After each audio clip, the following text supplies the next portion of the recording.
आखिर माँ उसके और करीब क्यों नहीं आ रही थी? फिर भूख से व्याकुल होकर उसने माँ की चोंच में दबी मछली की ओर छलांग लगा दी। एक जोर की चीख के साथ वह तेजी से हवा में आगे और नीचे की ओर गिरने लगा।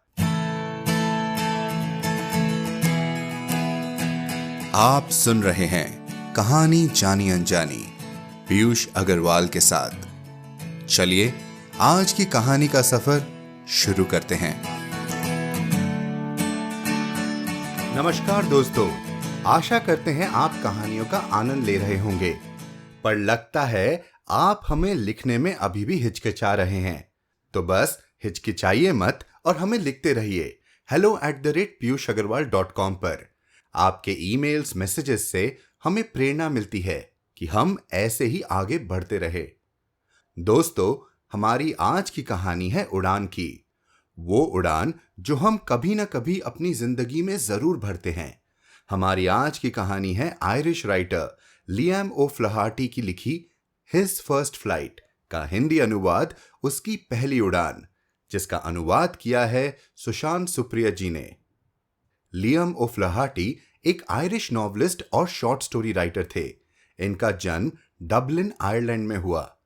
इनकी पहली नॉवल द नेबर्स वाइफ इनके बेहतरीन नॉवेल्स में से एक माना जाता है। इनके लिखे नॉवल द इन्फॉर्मर पर जॉन फोर्ड द्वारा फिल्म भी बनाई गई है। इनके बारे में और जानकारी के लिए आप हमारी वेबसाइट piyushagarwal.com के शो नोट्स पर जाएं। तो चलिए भरते हैं आज की कहानी की उड़ान इस खूबसूरत कहानी के साथ।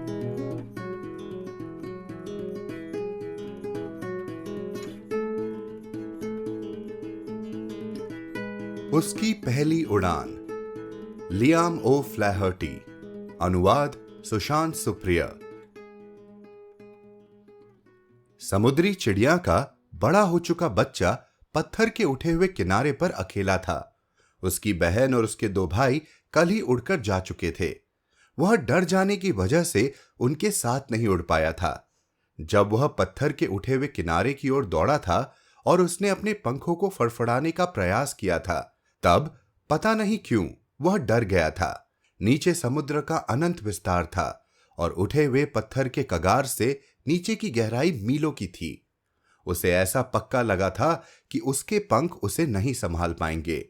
इसलिए अपना सिर झुकाकर वह वापस पीछे उठे हुए पत्थर के नीचे मौजूद उस जगह की ओर भाग गया था जहां वह रात में सोया करता था। जबकि उससे छोटे पंखों वाली उसकी बहन और उसके दोनों भाई कगार पर जाकर अपने पंख फड़फड़ाकर हवा में उड़ गए थे। वह उस किनारे के बाद की गहराई से डर गया था और वहां से कूदकर उड़ने की हिम्मत नहीं जुटा पाया था।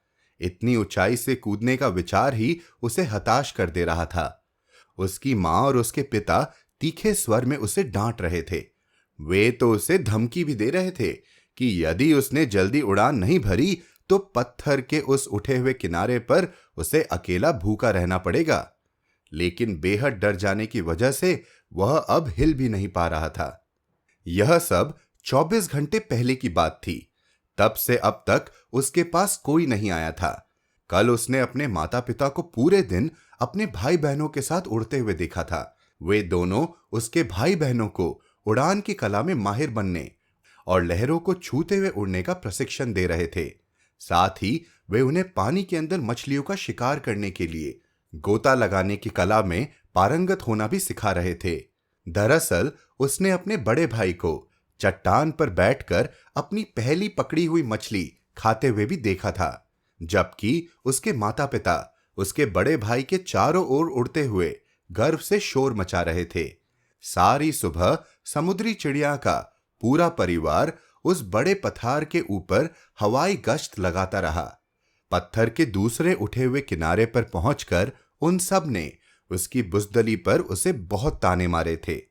सूरज अब आसमान में ऊपर चढ़ रहा था। दक्षिण की ओर उठे हुए पत्थर के नीचे मौजूद उसकी बैठने की जगह पर भी तेज धूप पड़ने लगी थी। चूंकि उसे पिछली रात के बाद से खाने के लिए कुछ नहीं मिला था, धूप की गर्मी उसे विचलित करने लगी। पिछली रात उसे कगार के पास मछली की पूंछ का एक सूखा टुकड़ा पड़ा हुआ मिल गया था, किंतु अब खाने का कोई कतरा उसके आसपास नहीं था।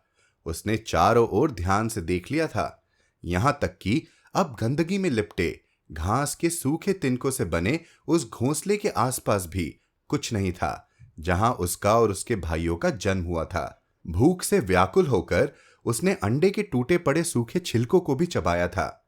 यह अपने ही एक हिस्से को खाने जैसा था। परेशान होकर वह उस छोटी सी जगह में लगातार चहलकदमी करता रहा था। बिना उड़ान भरे वह अपने माता पिता तक कैसे पहुंच सकता था, इस प्रश्न पर वह लगातार विचार कर रहा था, किंतु उसे कोई राह नहीं सूझी। उसके दोनों ओर कगार के बाद मीलों लंबी गहराई थी और बहुत नीचे गहरा समुद्र था। उसके और उसके माता पिता के बीच में एक गहरी चौड़ी खाई थी।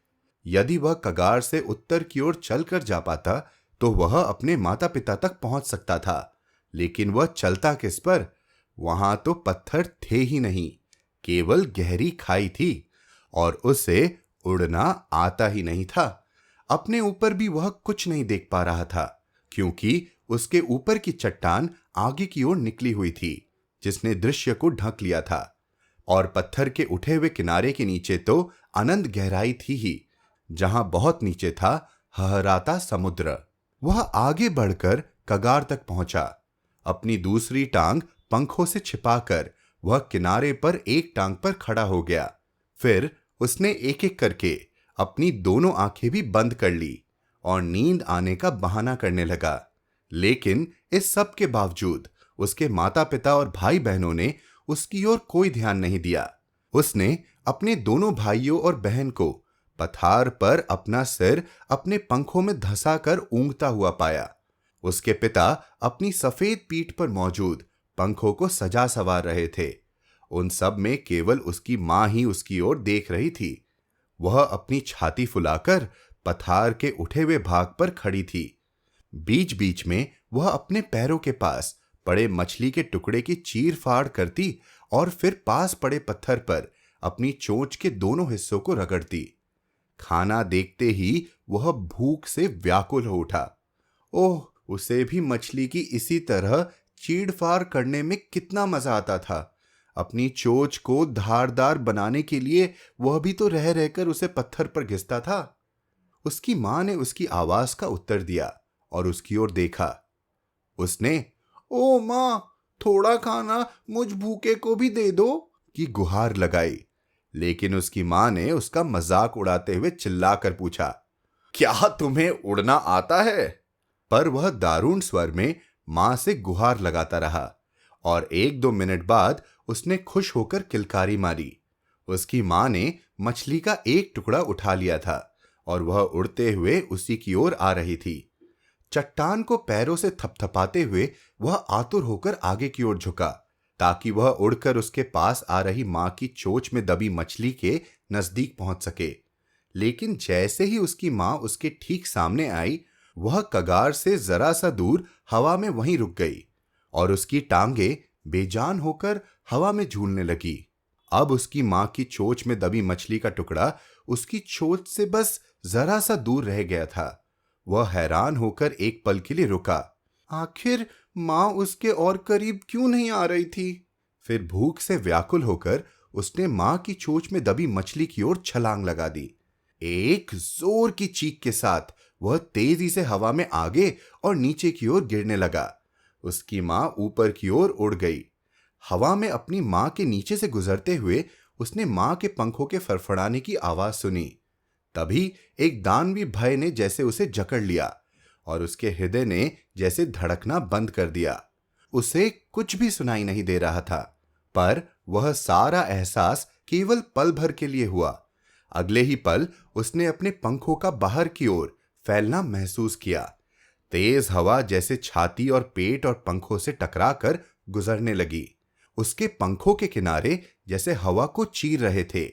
अब वह सिर के बल नीचे नहीं गिर रहा था, बल्कि हवा में तैरते हुए धीरे धीरे नीचे और बाहर की ओर उतर रहा था।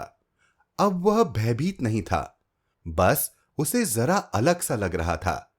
फिर उसने अपने पंखों को एक बार फड़फड़ाया और वह ऊपर की ओर उठने लगा। खुश होकर उसने जोर से किलकारी मारी और अपने पंखों को दोबारा फड़फड़ाया। वह हवा में और ऊपर उठने लगा। उसने अपनी छाती फुला ली और हवा का उससे टकराना महसूस करता रहा।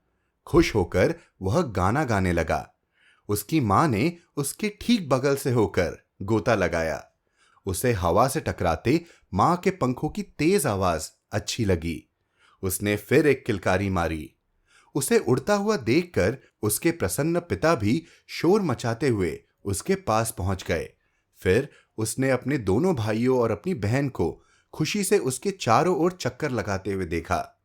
वे सब प्रसन्न होकर हवा में तैर रहे थे, गोते लगा रहे थे और कलाबाजियां खा रहे थे। यह सब देखकर वह पूरी तरह भूल गया कि उसे हमेशा से उड़ना नहीं आता था। मारे खुशी के वह भी चीखते चिल्लाते हुए हवा में तैरने और बेतहाशा गोते लगाने लगा। अब वह समुद्र की अथाह जल राशि के पास पहुंच गया था, बल्कि उसके ठीक ऊपर उड़ रहा था। उसके नीचे हरे रंग के पानी वाला गहरा समुद्र था जो अनंत तक फैला जान पड़ता था। उसे यह उड़ान मजेदार लगी और उसने अपनी चोंच टेढ़ी करके एक तीखी आवाज निकाली। उसने देखा कि उसके माता पिता और भाई बहन उसके सामने ही समुद्र के इस हरे फर्श से जल पर नीचे उतर आए थे। वे सब जोर जोर से चिल्लाकर उसे भी अपने पास बुला रहे थे। यह देखकर उसने अपने पैरों को समुद्र के पानी पर उतार लिया। उसके पैर पानी में डूबने लगे।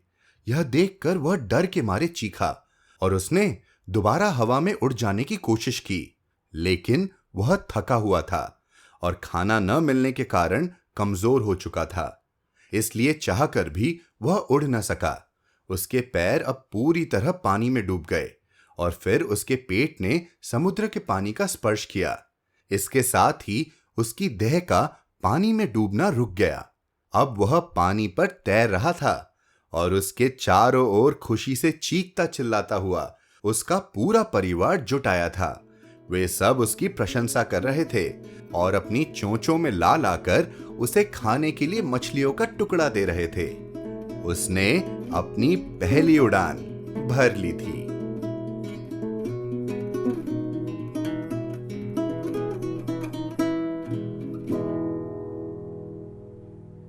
तो दोस्तों, कैसी लगी आपको आज की कहानी?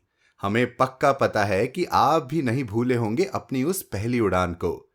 तो हमसे जरूर साझा करें अपने पहले उड़ान की कहानी को hello@piyushagarwal.com पर। आपके ईमेल्स का हमें इंतजार है। कहानी जानी अनजानी पर हमारी कोशिश है कि हम हिंदी साहित्य के नए पुराने और साथ ही अंतर्राष्ट्रीय लेखकों की जानी मानी कहानियां आप तक लेकर आए। ये शो पूरी तरह से सेल्फ फंडेड है। अगर आपको हमारी कहानियां पसंद आ रही है तो आप हमें सपोर्ट भी कर सकते हैं। और जानकारी के लिए piyushagarwal.com पर सपोर्ट द शो लिंक पर क्लिक करें। इसी नोट पर मैं आपसे विदा लेता हूं। आप जिस भी ऐप पर यह पॉडकास्ट सुन रहे हैं, हमें सब्सक्राइब करना या फॉलो करना न भूलें।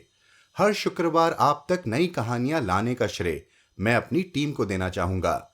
आज के एपिसोड की प्रोड्यूसर हैं देवांशी बत्रा। आप सुन रहे थे कहानी जानी अनजानी पीयूष अग्रवाल के साथ, जो कि इंडी पॉडकास्टर की एक पेशकश है। तो हम आपसे मिलते रहेंगे हर शुक्रवार। तब तक के लिए अपना ध्यान रखिए, स्वस्थ रहिए और मुस्कुराते रहिए।